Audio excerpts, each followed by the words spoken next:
Hey everyone, it's Chris again with another video, and in this short video I wanted to talk to you about something that seems really counterintuitive.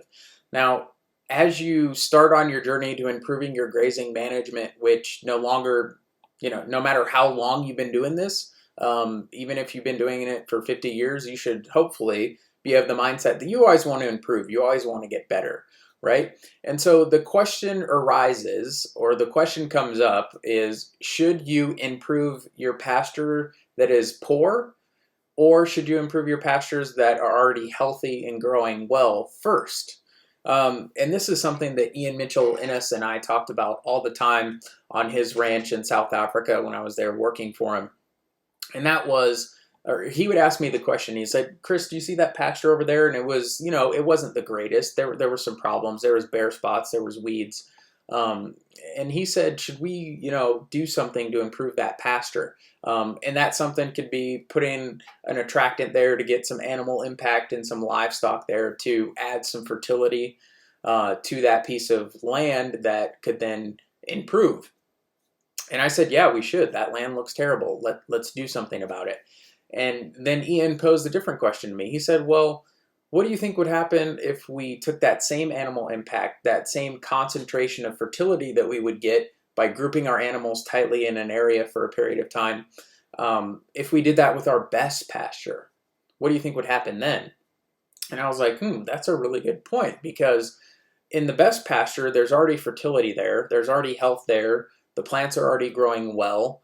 So if we added even more fertility to that area, wouldn't that get us a better bang for our buck than going to a area of the farm or ranch that's poorly managed and trying to start from ground zero and improving there?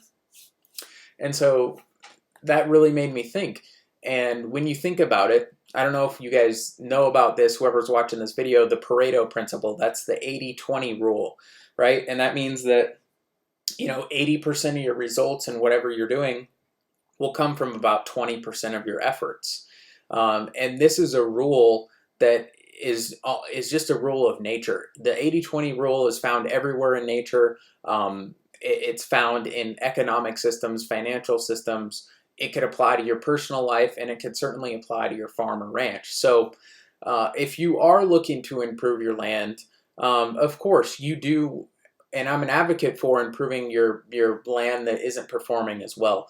But on the other side of the coin, which a lot of people don't think about, is, man, what would happen if I dedicated my time and energy to improving my better pastures even more?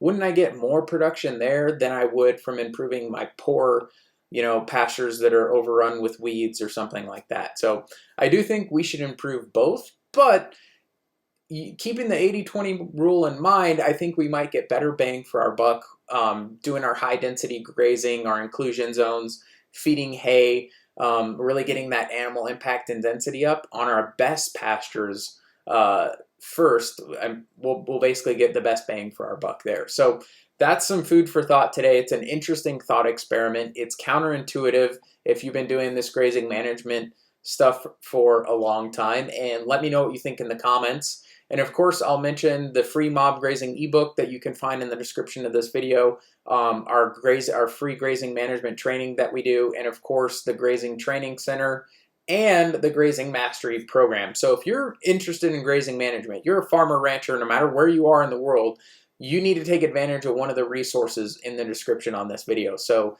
there's something there for everyone. There's free stuff, there's stuff that you have to pay for, but check it out in the description, and I'll talk to you guys later. Bye.